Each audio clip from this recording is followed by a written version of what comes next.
네, 지금부터 기내 순방 기자간담회를 시작하도록 하겠습니다. 말씀드렸듯이 순방과 관련된 질문해 주셔도 되고요. 간단하게 대통령님 말씀 들으면서 자연스럽게 질문으로 이어가도록 하겠습니다. 네, 우리 기자단 여러분, 솔직히 너무 힘들죠? 괜찮으세요? 한 2, 3일 더 갈까요? 네, 아마 여러분 상당히 많이 힘들 걸로 생각이 됩니다. 이 좁은 공간에서 밥을 새는 일이 또 한 3일씩 넘어서 대단히 미안하게 생각합니다. 제가 여러분들한테 약속을 하나 못 지켰는데 저번 일정 중에 우리 기자 한 분이 또 쓰러지기도 하고 그러잖아요. 그래서 이번 순방부터는 일정을 좀 여유 있게 잡기로 제가 약속을 했는데 이 양반들이 이거 제가 뭐 부하들 탓하는 건 아닙니다만 또 빼곡하게 잡아가지고 여러분들 저번보다 더 힘드실 것 같아요. 사실 뭐 저도 마찬가지입니다. 정말로 다음부터는 좀 더 여유 있게 일정을 잡도록 하겠습니다.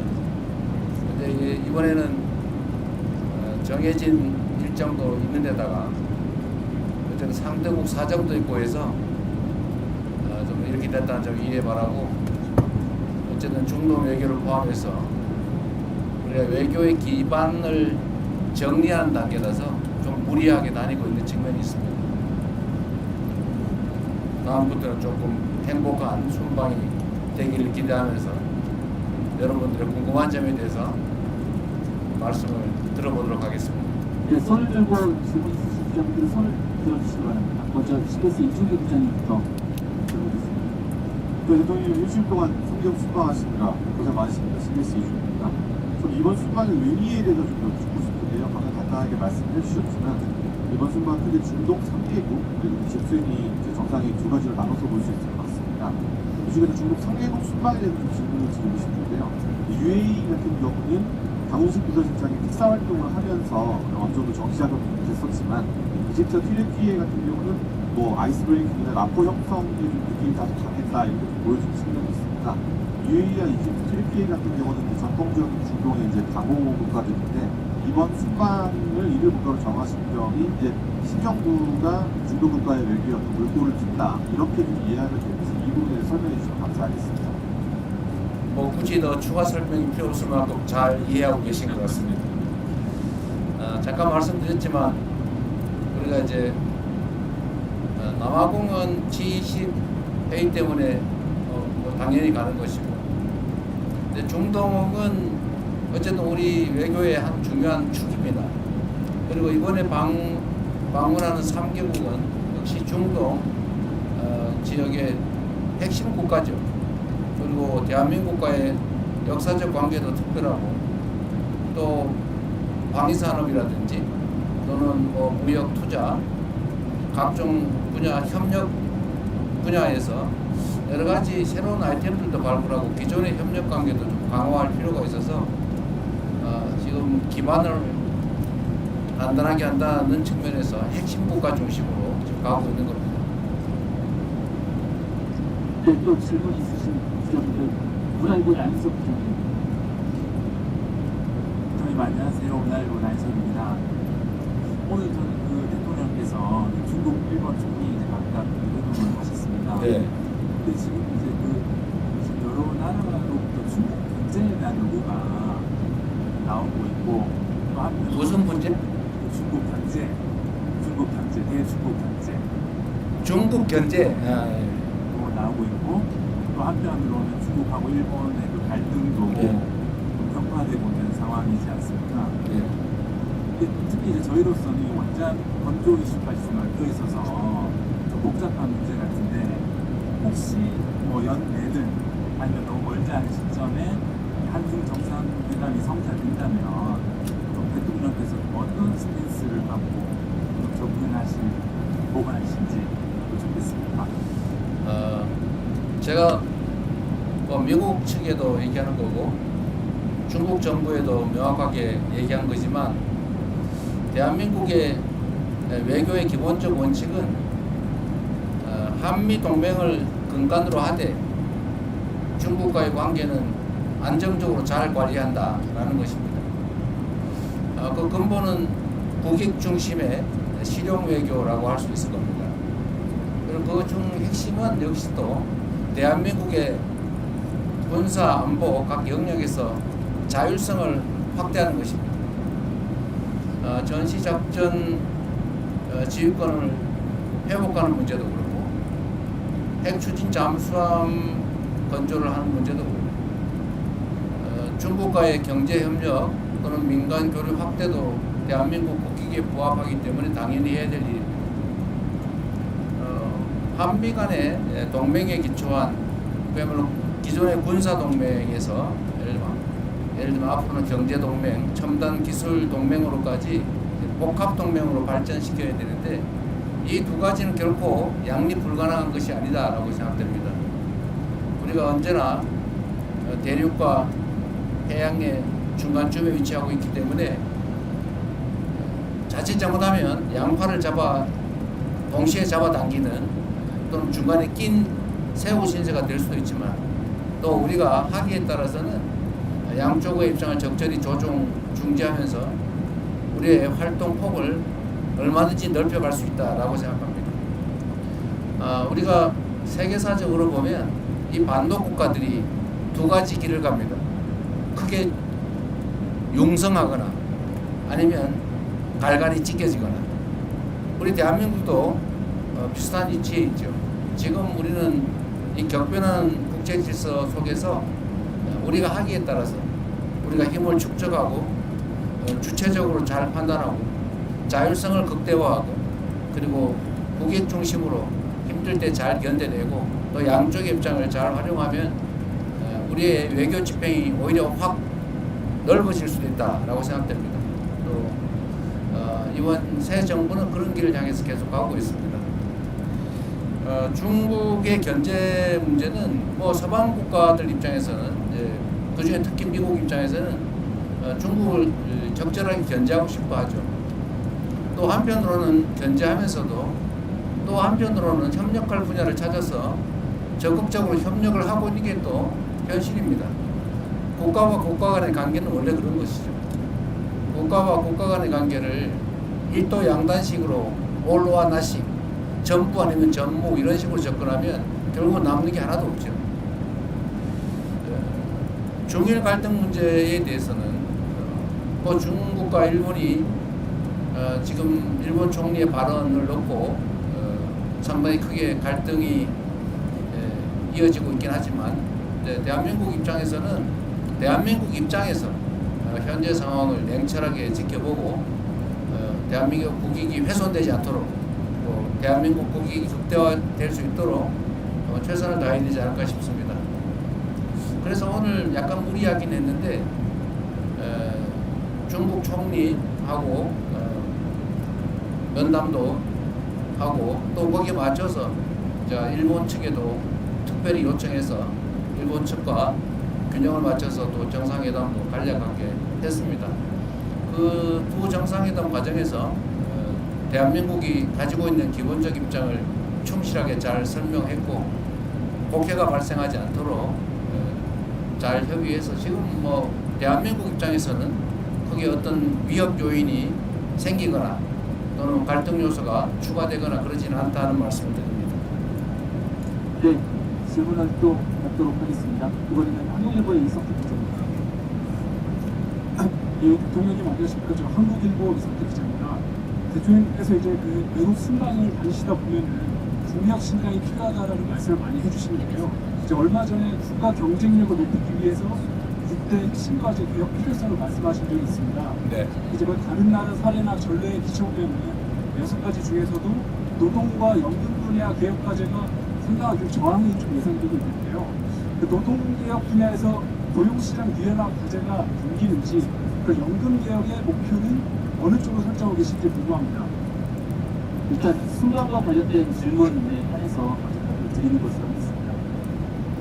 네.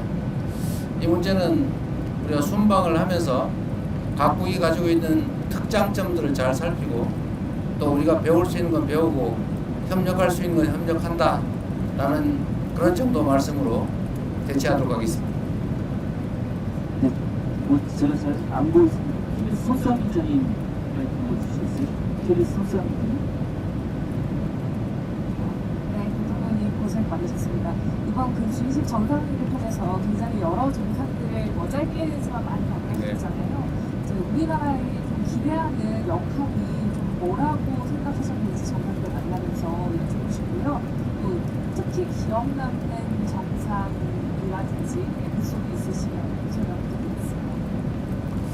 네, 원래 이게 다자 협상의 장이라고 하는 것은 우리 외교부 장관이 그러셨던가 안보실장이 그러셨던가 그야말로 장이 서는 거라고. 양자 협상의 장이기도 하죠. 우리가 만날 기회가 있으면 사실 정상끼리의 회담이라고 하는 게 그리 쉽지가 않습니다. 각 상대국을 방문하지 않는 한 정말 특별한 계획이 없으면 만나기조차 어려운데 이렇게 다자회의 기회가 생기면 그 틈틈이 이제 양자회담을 하고 그 양자회담 전에 실무협의도 미리 해서 일정한 의제로 좁히고 정상회담을 통해서 필요한 합의를 끌어낼 수 있습니다. 제가 취임한 지 얼마 안 돼서 뭐 처음 보는 분들도 계시고 해서 어렵긴 하지만 정상들과의 접촉면을 넓히고 또 정상들과의 라포도 형성하고 좋은 감정들을 유지하면 아무래도 대한민국에 좀 더 나은 의사결정이 가능하다 생각이 됩니다. 뭐 사람이란 게 다 그러지 않습니까? 제가 오늘 낮에 다카이치 일본 총리한테도 똑같은 얘기를 했는데 국가 간의 관계나 개인 사람 간의 관계는 다를 바가 없다. 결국은 서로 좋은 측면을 보려고 노력하고 좀 어려운 껄끄러운 측면들이 있으면 잘 관리하고 그 부분을 최소화하면서 사람 관계를 잘 만들면 좋지 않냐. 어떻게 사람이 완벽한 존재일 수가 있겠느냐. 국가 간의 관계도 마찬가지다. 이렇게 말씀드렸습니다. 저는 그래서 이런 다자회의 공간이 생기면 최대한 많은 정상들을 가볍게 또는 심각하게 많이 만나려고 하죠. 이번에도 꽤 많이 만난 것 같습니다. 언론인 여러분들한테 공지하지 않은 얘기들도 많죠, 사실. 잠깐씩 한 5분씩, 10분씩 화장실 갔다 오면서도 얘기하고. 근데 모든 정상들이 사실은 똑같습니다. 각각의 국가를 대표하고 나오는 분들이라서 자기들도 정상들 간의 대화를 최대한 많이 하고 뭔가를 끌어내야 되기 때문에 다 적극적이에요. 뭐 나만 그래서 좀 이상한 사람이 아니고 모두가 다 열려 있습니다. 그래서 그 기회를 잘 활용하면 얼마든지 정상들 간에 짧지만 밀도 있는 대화가 가능하다. 제가 몇 차례 국제회의를 가면서 느낀 겁니다. 그리고 가능하면 인간적 공감을 얻어내기 위해서 많이 노력하죠. 제가 사실은 좀 장난기가 많아가지고 좀 그러긴 한데 외국 정상들도 사실 똑같습니다. 그런 사람들이어서 그들의 인생이나 또는 삶의 역정이나 뭐 정치적 경험이나 이런 것들을 제가 발굴해가지고 얘기해주면 좋아하죠. 사람들 관계 그런 거 아닙니까? 상대에 관심 가지고 상대가 예를 들면 좋아할 일 만한 거 언급해주고 공감하고 또 아픈 거 위로해주고 하면 다 좋아합니다. 그게 뭐 아무리 큰 나라의 강한 지도자라 한들 다 똑같은 사람입니다. 조그마한 소국의 지도자도 똑같은 사람들입니다. 그래서 만나면 뭐 큰 무리 없이 대개는 관계 설정이 잘 되죠. 준비도 많이 합니다. 다 수십 명 밤새도록 이 사람이 이 에피소드가 이 사람 얘기인가 저 사람 얘기인가 헷갈릴 때가 있어요. 가끔 실수하기도 합니다. 근데 그 사람은 뭔 얘기하는지 모르죠. 자기 얘기 아니면. 하여튼 이번에도 보면 저는 뭐 룰라 대통령 또는 뭐 모디 총리 만나서 얘기하는 거 상당히 의미 있었고 서로 뭐 공감도도 많이 넓혔다고 생각합니다. 제가 빠른 시간 내에 인도, 브라질도 한번 가야 될 것 같아요. 짧은 시간 얘기했지만 서로 협력하고 시너지 낼 만한 사안들이 많이 있다는 생각이 들었습니다. 네, 또 질문 있으신 기자분들 앞으로 마이크를 바로 넘겼으면 될 것 같은데요. 네, 마이크 근데 잘 들리세요? 잘 안 들리죠? 방법이 없죠 이거. 스피커가 있으면 뒤에도 스피커가 네. 있으면 대통령 고생 많으셨습니다. YTN에 강주입니다. 아직 뒤늦게 한 곳이 강도가 남아 있는데 지금 모든 국가 그다음에 가자외교부대에서 대통령께서 정상의 표시에 다 성과가 있다고 볼 수 있겠지만 그 중에서도 특히 기억에 남는 국가라든지 기억에 남는 성과가 있으면 아직 뒤늦게가 남아 있지만 그걸 네. 포함해서 말씀을 드리겠습니다. 아무래도 아랍에미리트 연합이 아마 가장 큰 구체적 성과가 있는 것 같습니다. 거기는 사전에 비서실장이 특사로 가서 협업할 수 있는 분야들도 많이 정리했고 또 구체적 사업도 다 발굴을 했기 때문에 아주 구체적이고 실질적인 큰 성과가 난 것 같습니다. 사실 이집트는 이집트 대통령께서도 그렇고 우리 실무진들도 크게 기대를 안 했던 것 같아요. 그런데 제가 RCC 대통령하고 예정에 넘게 거의 예정 시간 2배 가까이 대화를 했는데 마지막에 얘기를 들어보면 한국과 이집트 간의 그 협력에 대해서 매우 구체적인 좋은 제안들을 많이 해주셨어요. 처음에는 얘기하지 않았던 건데 마지막에 저하고 둘만 나왔을 때는 그 전에도 얘기하는 게 많이 있지만 카이로 공항을 확장할 계획인데 거기가 아마 한 3-4조 원 정도 들지 않겠냐 이렇게 얘기를 하고 그걸 한국 기업들이 좀 맡아서 확장하고 운영도 해주면 좋겠다 이런 얘기도 하시고 그 외에도 예를 들면 방위산업 분야 협력, 구체적 협력 얘기도 많이 해서 우리가 미리 좀 구체적으로 노력하고 사전 준비를 철저히 했더라면 또 오랫동안 교류 협력을 축적해 왔더라면 지금의 이집트와 한국 관계를 훨씬 넘어서는 더 밀도 있는 더 큰 협력이 가능했겠다라는 생각이 들었고 한편으로 아쉽다는 생각이 들면서 또 한편으로는 지금이라도 잘 됐다 이런 생각이 들었습니다. 이집트는 제가 가급적이면 이집트 대통령을 quốc賓으로 한국에 오시라고 초청을 드렸는데 오시겠다는 의사도 표명하셨고 오시기 전에 실무적인 협의를 좀 거쳐서 지금 그때 당시에 그냥 난삽하게 얘기했던 각종 협력 사안에 대해서 충분히 준비하도록 하겠습니다. 아마 우리 기업들이나 우리 국민들에게 큰 기회를 만들 수 있지 않을까 생각이 됩니다. 네, 카메라 기자님들 때문에 제가 시선이 가려서 잘 안 보이는 것 같은데 뒤에 마이크를 좀 넘겨주시면서 한번 말씀해 주시겠어요? SBS 보셨는데 근데 우리 대변인이 남성 편향적인 것 같은 느낌이 좀 듭니다. 네, 저 SBS 강청환 기자라고 합니다.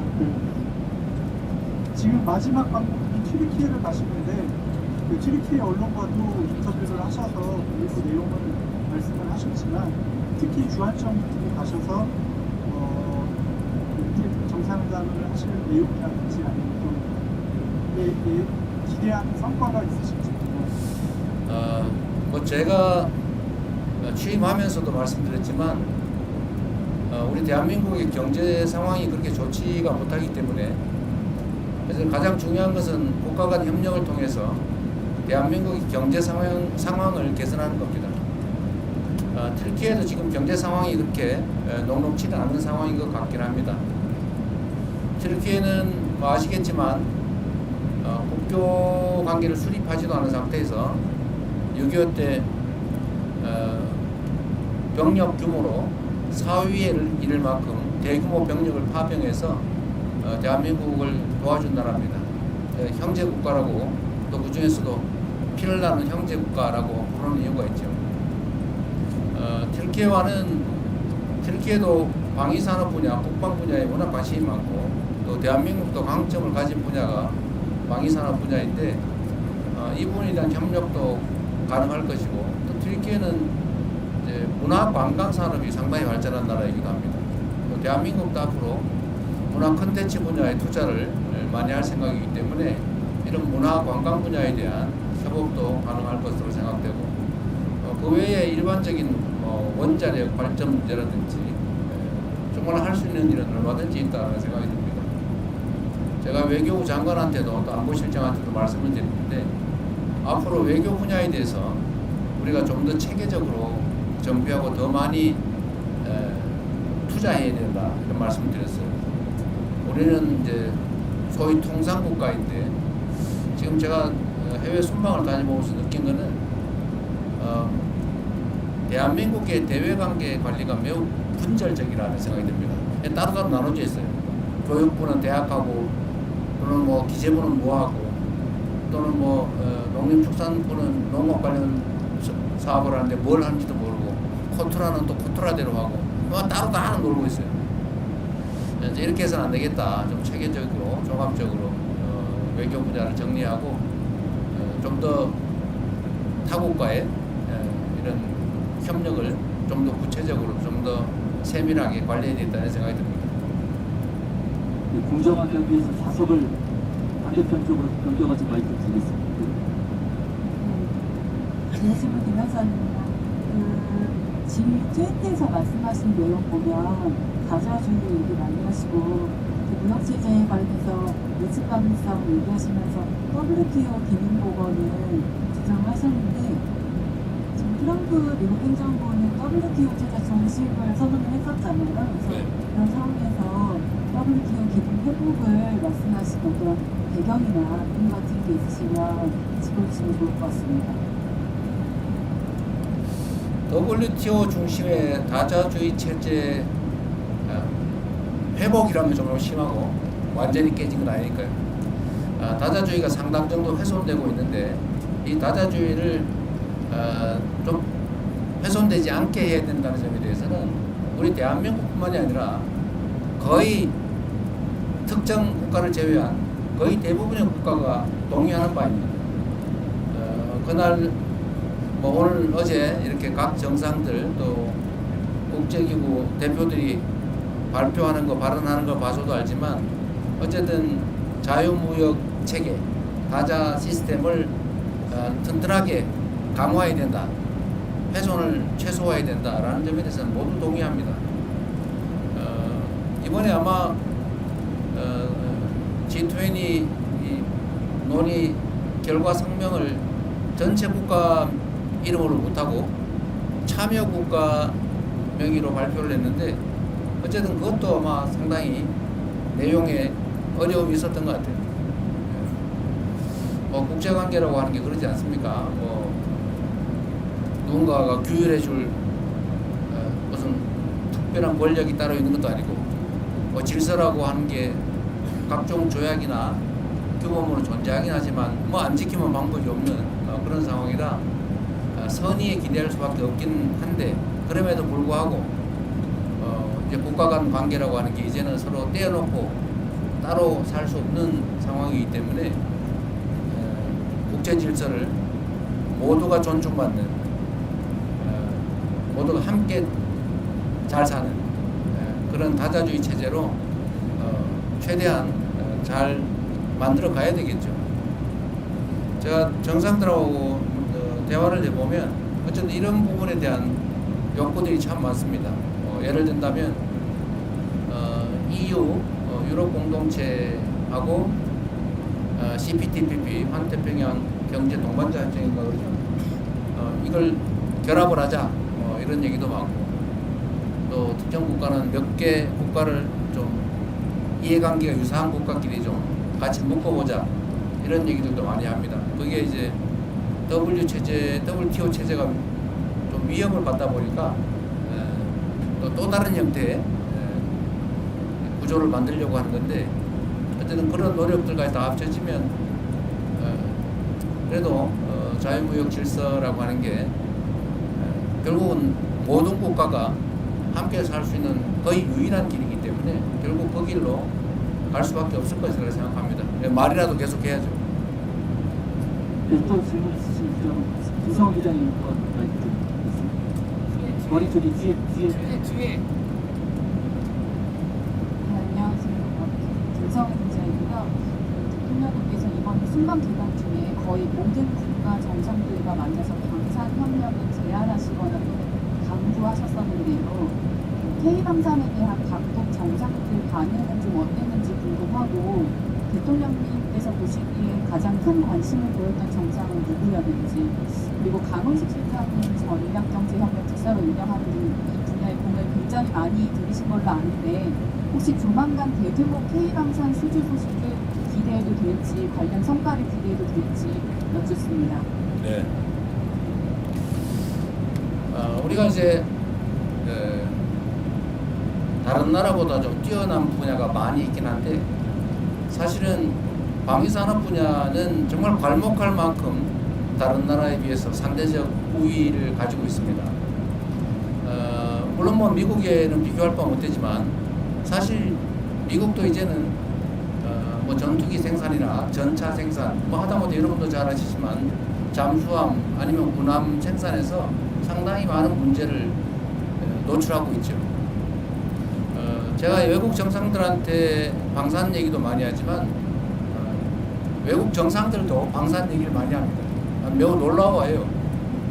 이게 지금 최근에 이렇게 드러나는 실력이 이제 구체적으로 드러나는 성과가 나다 보니까 그런 것 같기도 한데 여러분 아시겠지만 저는 대한민국이 북한의 GDP의 1.45배에 이르는 엄청난 규모의 국방비를 현재 지출하고 있고 전 세계 군사력 5위로 평가받는 나라인데 이게 전시 작전권도 없고 또 일각에서는 마치 외부의 지원이 없으면 자체 방위도 못하는 것처럼 이렇게 오해를 하거나 아니면 곡해를 유발하고 있는데 이런 저는 상황을 저는 빨리 개선해야 된다고 봐요.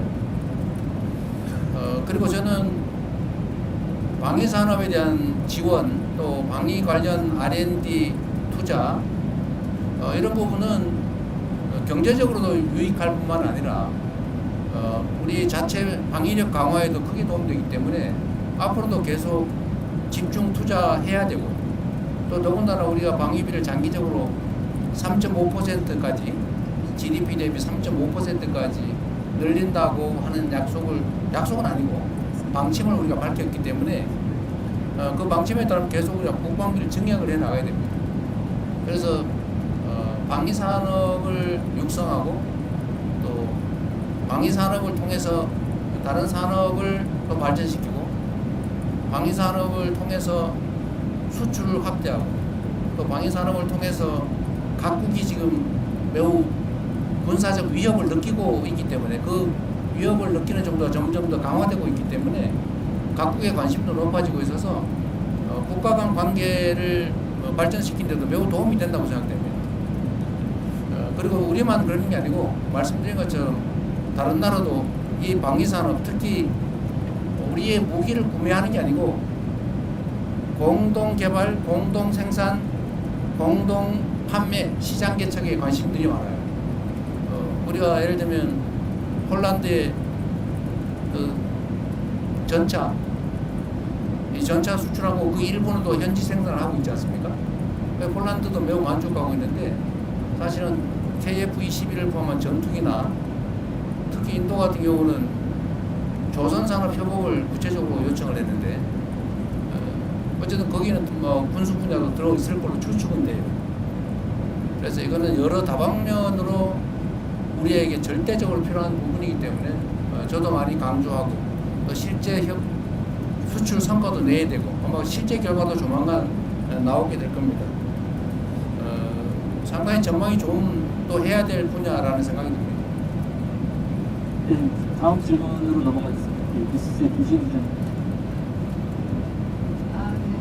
저 뉴스의 김세연입니다. 제가 그 8월에 방미 귀국길에 아파서 잠시 이분이 그러시면 2개월 지금 반 정도 쉬다가 일주일 전에 복직해서 이번 순방에 함께하게 됐는데요. 일단 감회가 또 새로워서 그 말씀을 한번 드리고요. 지금 질문을 돌아가서 그 독일 총리와 아까 그 한반도 정세에 대해서 조금 말씀을 나눴던 것을 공개가 됐는데 그 그거에 대한 구체적인 발언은 조금 안 나온 것 같아가지고요. 아까 중국과 일본과의 관계 말씀하시긴 했지만 좀 총리와 조금 남았던 대화를 공개하실 부분이 있으시면 조금 설명해 주시면 감사하겠습니다. 아까 브리핑 안 했어요.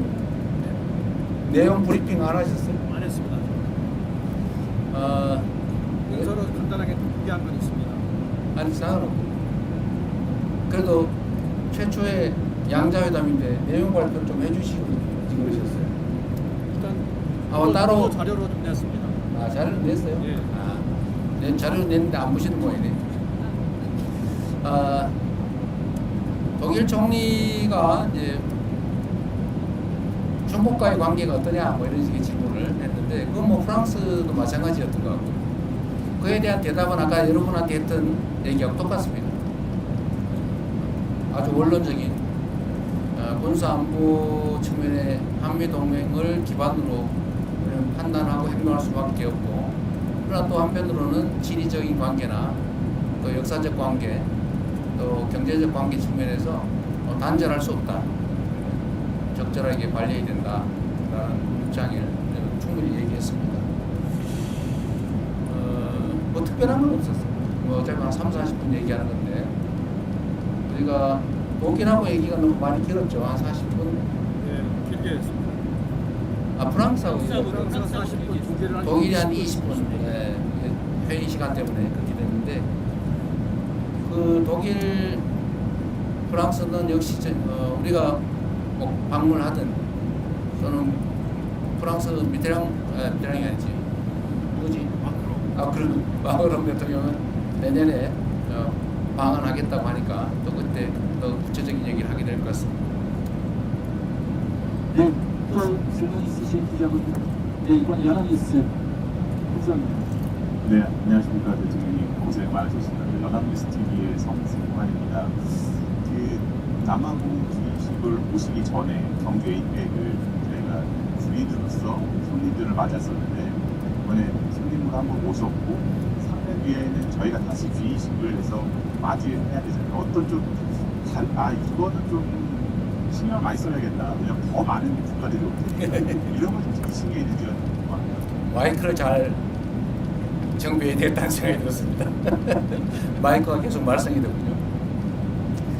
우리가 장소는 정해지지 않은 거죠. 아직 안 정해졌습니다. 아직 이제 어디 대한민국에서 개최하는 건 정해졌는데 대한민국의 어디에서는 아직 미정 상태라서 그에 맞춰서 준비는 철저하게 잘 해야 되겠습니다. 에이펙은 김민석 총리께서 워낙 잘 챙겨서 특별히 문제가 없었던 것 같은데 다음 회의도 잘 준비해야 되겠다는 생각이 듭니다. 이게 국제회의는 어쨌든 전 세계 언론들이 다 지켜보는 상태인데 세밀하게 준비를 잘 안 하면 좀 국격에 의심을 받을 수도 있겠다 그런 생각이 좀 들긴 합니다. 충분히 투자할 만한 일이라는 생각이 듭니다.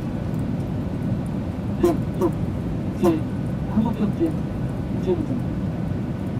대통령 안녕하십니까. 한국경제신문 한재영입니다.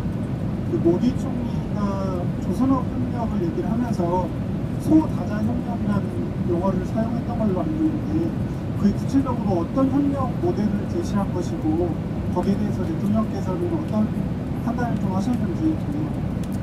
모디 총리는 이제 조선부 분야 협력을 하자고 하면서 이제 예로 든 게 인도, 한국, 일본 이렇게 3국 간 조선 분야에 대한 협력 체계를 구축하는 게 어떻겠냐라는 그런 말씀을 하셨습니다.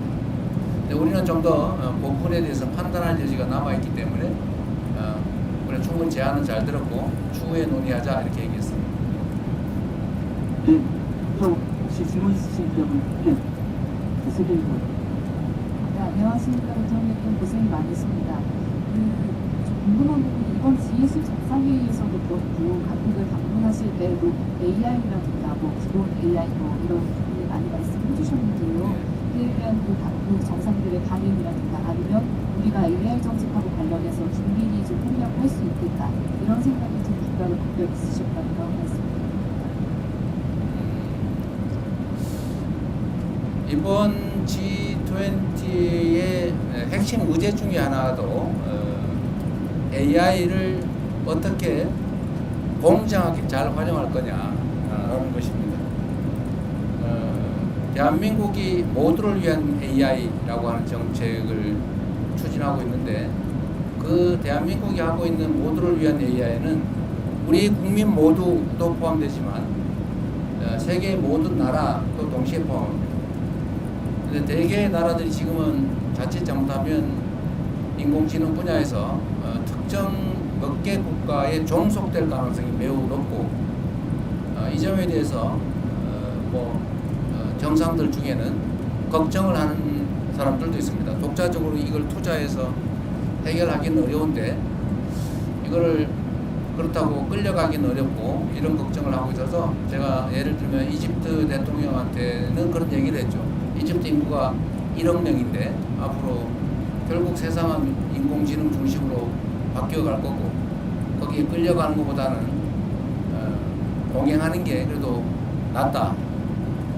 그래서 한국과 인공지능 분야에 대해서 서로 협력을 하는 게 어떻겠냐라고 얘기했고 그 점은 동의하는 바가 있었습니다.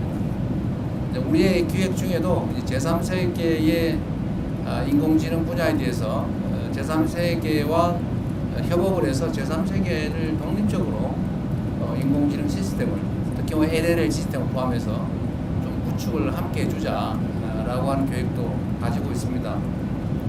그게 우리의 시장을 넓히는 길이기도 하죠. 의외로 이 분야도 인공지능 분야에 관한 협력 관계 구축도 앞으로 대한민국이 해야 될 중요한 아이템이 아닐까 싶은 생각이 들었습니다. 네, 또 질문 있으신 기자분들 질문 받겠습니다. 서울경제 송정훈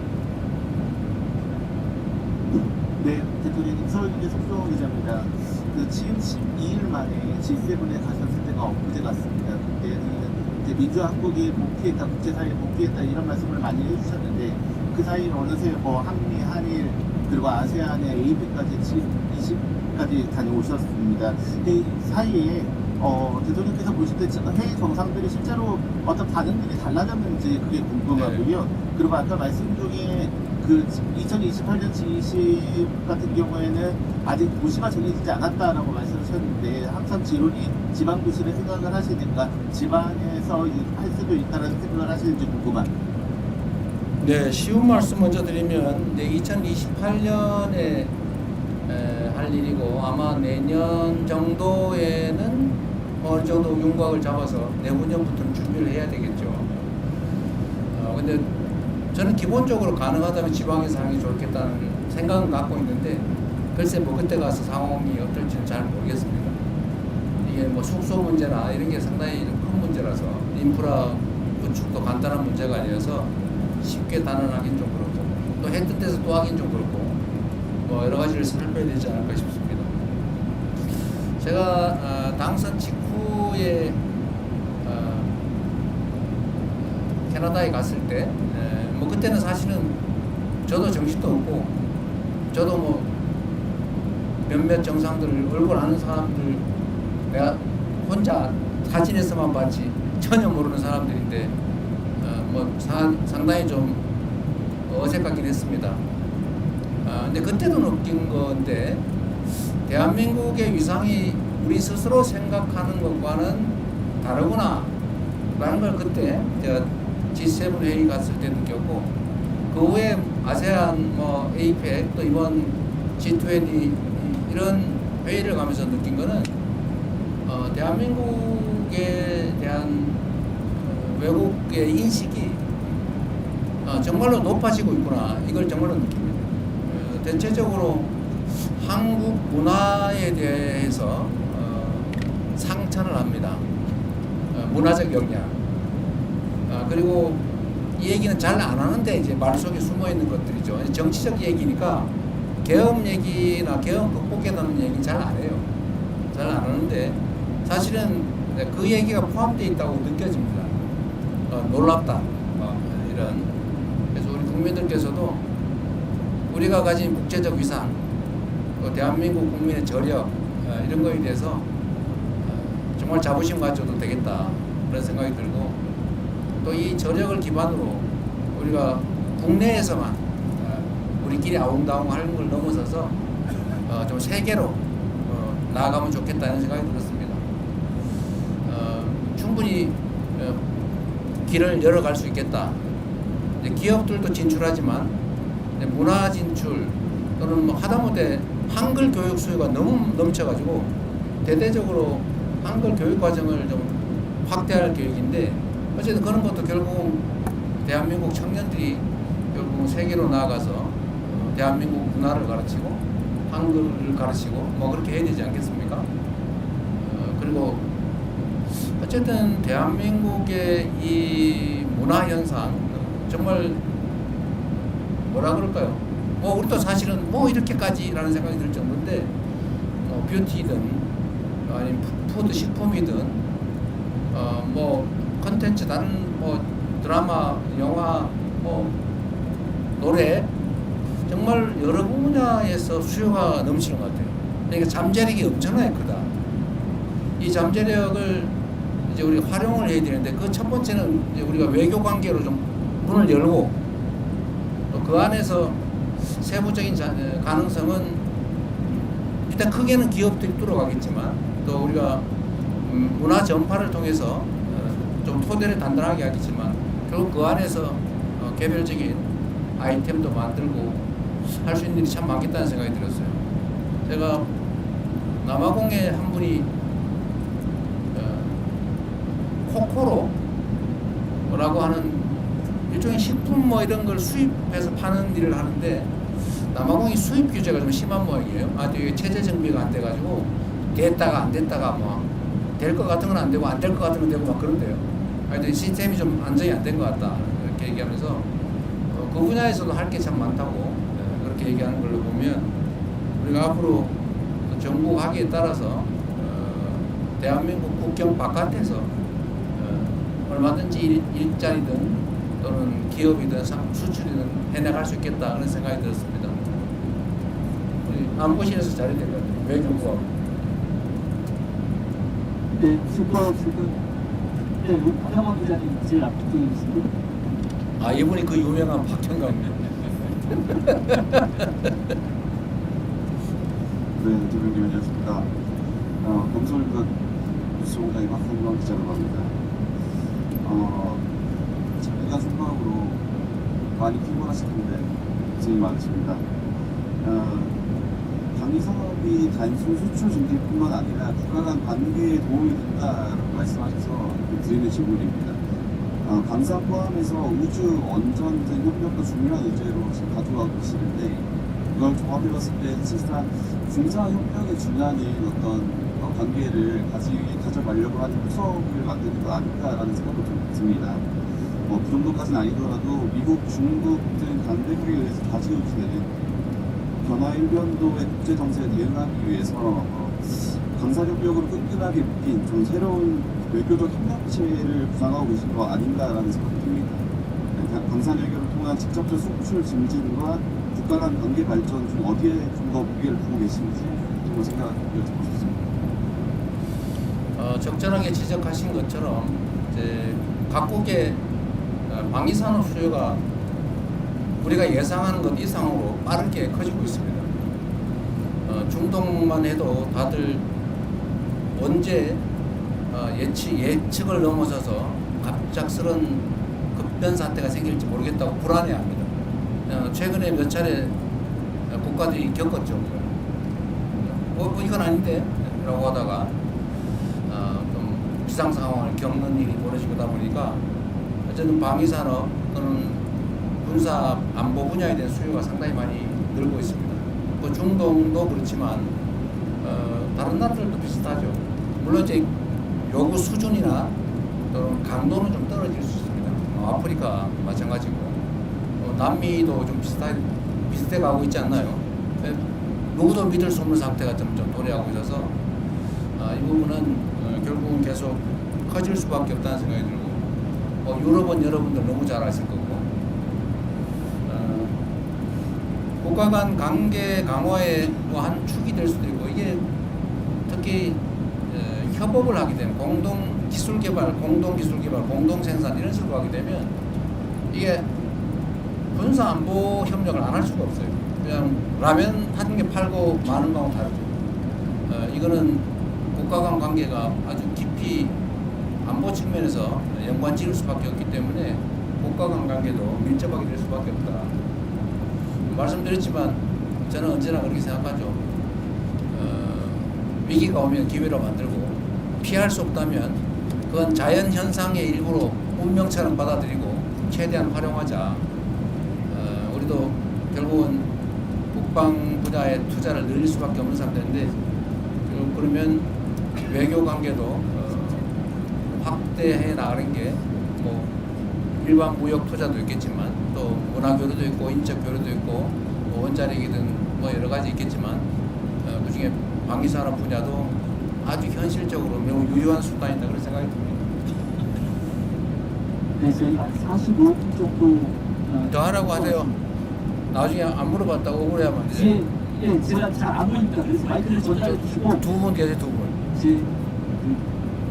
네네. 소속과 이런 말씀 주시면 감사하겠습니다. 대통령님 채널의 김동훈 기자입니다. 대통령님 그 이색재 대통령과 정상회담에서 한반도 평화 중재 역할 강조하셨고요. 독일 정상회담에서도 통일 구호 알려달라 하셨는데요. 북한과 관계 개선을 위해서 한 단계 더 나아갈 것 우리가 먼저 할 수 있는 거 계획하고 있으신지 한미 연합 군사훈련 축소 같은 것도 포함되는 건지 궁금합니다. 어쨌든 북한이 가장 예민해하는 것이 이제 한미 연합 군사훈련인데 그 부분에 대해서 우리가 선제적으로 훈련 규모를 축소하거나 뭐 연기하거나 뭐 이런 것들을 검토하자는 주장도 일부에서 있습니다. 또 한편으로는 그게 만약에 남북 간의 평화 체제가 확고하게 구축이 되면 안 하는 게 바람직하겠죠.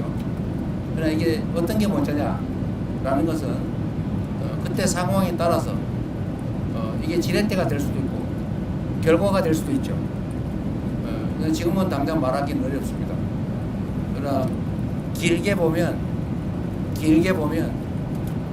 대한민국의 방위는 대한민국 스스로 책임지고 또 가급적 군사훈련을 하지 않아도 되는 그야말로 말씀드린 것처럼 싸우지 않아도 되는 싸울 필요가 없는 평화체제를 확고하게 구축하면 뭐 그때 되면 이런 트럼프 대통령이 별로 안 좋아하는 돈 드는 합동군사훈련 이런 거 안 해도 되지 않습니까? 그러나 지금 단계에서는 뭐 쉽게 얘기할 수 없는 부분이죠. 그래서 이거는 상황과 조건에 따라서 얘기할 것이 지금 미리 어떤 방향으로 예단하기는 어렵다. 그렇게 생각이 됩니다. 네, 그 뒤에 매일경제 오수입니다. 예, 안녕하세요. 매일경제 오수입니다. 방금 출국 전에 공개된 트리티의 언론과의 인터뷰가 있었습니다. 네. 이 인터뷰에서 대통령님께서 트리티의 신호 원전 프로젝트 논의가 진행 중이고 한국 원전 기술로 트리티의 원자력 발전에 기여하기 희망한다고 하시면서 이제 수주 의지를 밝히신 걸로 이해를 했는데요. 현재 우리나라 기업이 관련 프로젝트에 이제 입찰을 해서 경쟁 중인 사항입니다. 그래서 이번 고품 방문을 계기로 관련한 결과가 도출될 가능성이 있을지 말씀 좀 부탁드립니다. 뭐 결과를 예단하기는 어려울 테고 아마 한전이 입찰에 응한 것 같아요. 응찰한 것 같은데 정상은 대화를 통해서 우리 대한민국 원전 사업의 우수성, 그 다음에 경쟁력 이런 것들을 잘 설명하고 좋은 결과가 나도록 노력을 해봐야죠. 뭐 결과에 또 뭐 여러 가지 판단할 요소가 있을 테니까 기다려봐야 되지 않겠습니까? 네, 또 혹시 질문이 더 있으시면 이제 손을 드는 분이 안 계실 것 같아요. 있나요? 그쪽에 마이크를 전달을 해주십시오. 예, 대통령님 수고 많으십니다. 연합뉴스 이명석 기자고요. 조금 전에 질문 나왔던 트리티의 현지 언론 인터뷰였어요. 잘 들리시나요? 네, 잘 들려요. 예. 대통령께서 통일의 논의에 변칙 외교다라고 얘기하시면서 점진적 단계적으로 추진해 나겠다는 말씀하셨는데요. 잘은 뭐라고 총리가 뭐라고요? 그 통일에 대해서 아 통일에. 그 일방적으로 추진하지 않겠다. 점진적 단계적으로 추진을 해 나가겠다라는 얘기를 하셨는데 이 얘기는 결국은 지난번에 흡수 통일에 대해서 추진하지 않겠다는 거랑 마찬가지로 이 정부에서는 좀 시간이 걸린다고 하더라도 충분히 대화를 가지고 장기적으로 접근하겠다는 뜻으로 저희가 받아들여도 되는 건지 궁금하고요. 그리고 같은 맥락에서 지난번 1회 때 북미 정상간 대화가 아쉽게도 좀 무산이 됐는데 혹시 다음 모멘텀으로 이 통일 문제를 진전시킬 수 있는 다음 외교적 모멘텀이 뭐가 있을지 생각하시는 분이 있으면 설명해 주시면 감사하겠습니다. 네. 남북 관계는 참으로 안타깝게도 매우 적대적이고 대결적 양상으로 바뀌었습니다. 아주 초보적인 신뢰조차도 없어서 아주 극단적인 발언 또 극단적인 행동을 보여주고 있습니다. 북한 측이. 아시겠지만 지금 군사분계선 기준으로 북한이 3중 철조망을 치고 있어요. 이게 6.25 전쟁이 이제 휴전으로 끝나고 그 이후 정말 수십 년 동안 안 하던 일입니다. 지난 윤석열 정권 당시에 북한으로 가는 철도 다 폭파했습니다. 북한으로 가는 도로 다 파내고 둔덕을 쌓았습니다. 말씀드린 것처럼 전 군사분계선에 3중 철책을 설치하고 있어요. 다시 감시초소 설치하고 그 군사분계선 설치한다고 뭐 지뢰 매설한다고 우리 측하고 그쪽하고 서로 생각하는 경계가 달라서 그쪽은 자기 땅이라고 왔다 갔다 하는데 우리가 보니까 넘어왔다 그래서 경보 사격하고 넘어가고 이러고 있어요. 언제 우발적인 충돌이 벌어질지 모르는 상황까지 갔습니다. 그리고 남측을 북한은 적대적 두 국가다. 이제는 뭐 철천지 원수다. 이렇게 얘기하고 있지 않습니까? 일체 모든 연결선이 다 끊겼습니다. 일체 대화 접촉 자체를 거부하고 있어요. 매우 위험한 상태죠. 우발적 충돌이 발생하면 해결할 길이 없습니다. 아무리 적대적인 국가 간이라도 비상연락망은 원래 가지고 있어요. 한 라인은 다 있지 않습니까? 원래 오른쪽으로 싸우면서 오른손으로 싸우면서도 왼손으로 악수하고 부르는 게 세상의 이치인데 여기는 완전히 다 단절했습니다. 정말로 안타까운 일이죠. 이게 과연 대한민국의 국익에 바람직하냐? 전혀 아니지 않습니까? 결국은 통일 문제, 안보 문제, 이 국익에 관한 문제를 정략의 대상으로 삼아서 다 망가뜨린 정말로 이해하기도 어렵고 용납하기 어려운 일들이 실제로 벌어진 겁니다. 이 상황에서 우리가 할 수 있는 일은 무엇이냐? 이미 그랬던 거 어떡하냐? 포기하고 강경 일변도 정책을 계속 할 거냐? 그럼 더 나빠지겠죠. 이럴수록 더 인내심을 가지고 우리가 확고한 억지력을 확보하고 도발을 얼마든지 제압할 수 있을 정도의 국방력, 억지력을 확보하고 이건 대전제죠. 그렇게 한 다음에 그 기반 위에서 소통하고 대화하고 설득하고 길을 열어야죠. 그래서 아까 뭐 군사훈련 얘기도 나왔지만 제가 전에 발표한 대로 우리가 현재 상태에서 할 수 있는 조치는 하자. 그 대북 방송 그거 왜 합니까? 쓸데없이. 서로 방송회가 서로 괴로우면서 그런 바보 짓이 어디 있어요? 우리한테 어떤 이익이 있습니까? 그냥 저 북쪽에 가깝게 사는 주민들 뭐 밤에 잠을 못 자가지고 정신병원 쫓아다니게 왜 그렇게 만듭니까? 어떤 이익이 있어요? 정치적 이익은 있을지 몰라도. 그래서 방송 대북방 중단한다든지 대북 단파 방송 요즘 세상에 인터넷 뒤집어 다 나오는데 뭔 대북 단파 방송을 합니까? 그 돈 들잖아요. 그런 것도 줄이고 또 우리가 양심수 아니 그거 뭐라고 표현합니까? 장기수. 예, 비전향 장기수. 예, 미전향 장기수. 지금 나이들 다 90 넘어가지고 오늘 내일 언제 돌아가실지 모르는 분들인데 북한으로 자기 고향으로 가겠다는 걸 그건 뭐 막습니까? 그거 잡아놓으면 뭔 도움이 돼요? 그래서 그 노력조차도 반응이 없어요. 이런 상황에서는 그래도 대화하려고 노력하고 끊임없이 우리의 선의를 전달하고 의심하면 한 번 얘기하는 것보다 두 번 얘기하는 게 낫겠죠. 끊임없이 노력해서 바늘구멍이라도 뚫어야죠. 자꾸 피하면 쫓아다니면서 얘기도 하고 말도 붙이고 뭐 안 듣겠지만 군사분계선 불명확하니까 이거 사고 나겠다. 진짜 총격전이 벌어질 수도 있겠다. 서로 자기 땅이라고 우기다가 이런 거 대화해서 선을 긋자. 이런 거라도 해야죠. 우리는 언제든지 열려있다는 거 말씀드리고 그리고 전에 END 전략이라고 우리가 말씀드렸습니다만 교류해야죠. 아니 다른 어떤 나라와 다 교류하고 대화하면서 왜 북한하고만 안 합니까? 어쨌든 교류하자. 그리고 관계 정상화를 우리가 지지한다. 전 세계와 교류해라. 우리하고는 좀 늦더라도. 그리고 마지막으로 단기적으로는 일단 핵 동결하고 중기적으로는 감축하고 장기적으로는 비핵화하자. 시간이 걸릴지라도 지금 상태로 방치하면 1년에 10개에서 20개씩 핵탄도 계속 만들고 있고 미사일 ICBM 기술 계속 개발해가 완성도를 높이고 있는데 지금이라도 중단하면 모두에게 이익 아니냐.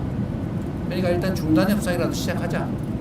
그걸 우리가 못하면 미국하고 북한이라도 서로 하시라 라고 하는 게 우리의 기본적인 방침인 거죠. 물론 당연히 우리가 흡수통일 그런 얘기 왜 합니까? 뭐 흡수해서 뭐예요? 거기서 생겨나는 엄청난 충돌을 어떻게 할 겁니까? 엄청난 비용을 어떻게 감당할 거예요? 책임도 못 질 얘기를 정치인들이 쓸데없이 하느라고 괜히 갈등만 격화되지 않습니까? 우리 흡수 통일할 생각 없다. 통일에 관한 우리의 관점은 일단 대화하고 평화 공존하고 그 다음에 얘기하자. 갑자기 통일 얘기하면서 뭐 대박 이렇게 얘기하니까 북한이 이거 쳐들어오는 거 아니야? 이래가지고 철조망 치고 도로 끊고 장벽 쌓고 철도 끊고 막 그러잖아요. 무인기 가서 막 보내가지고 약 올리고. 얼마나 긴장되겠습니까? 근데 이거를 일종의 업보죠. 개인도 그렇지만 국가도 업보를 쌓은 겁니다. 시간이 걸리겠죠. 그 업보를 줄이기 위해서 그 업보를 쌓은 노력 이상의 노력을 그것보다 더 많은 시간의 투자가 필요하지 않을까 생각합니다. 네, 아마 더 질문 있으실 분이 안 계신 것 같습니다. 저희가 거의 1시간 가까이 네, 마지막이었어요. 네, 기자 간담회를 했습니다. 그러면 네. 이것으로 기자 간담회를 마치도록 하겠습니다. 어쨌든 여러분 뭐 박수 치면 누가 욕해요. 어쨌든 여러분 너무 고생이 많으십니다. 제가 이렇게 해외 순방을 다녀보니까 또 교민들을 이렇게 만나보니까 참 절박하다는 생각이 들었어요. 또 한편으로는 정치 또 국정이 하기에 따라서 참 많은 걸 할 수 있겠다 그런 자신감도 생깁니다.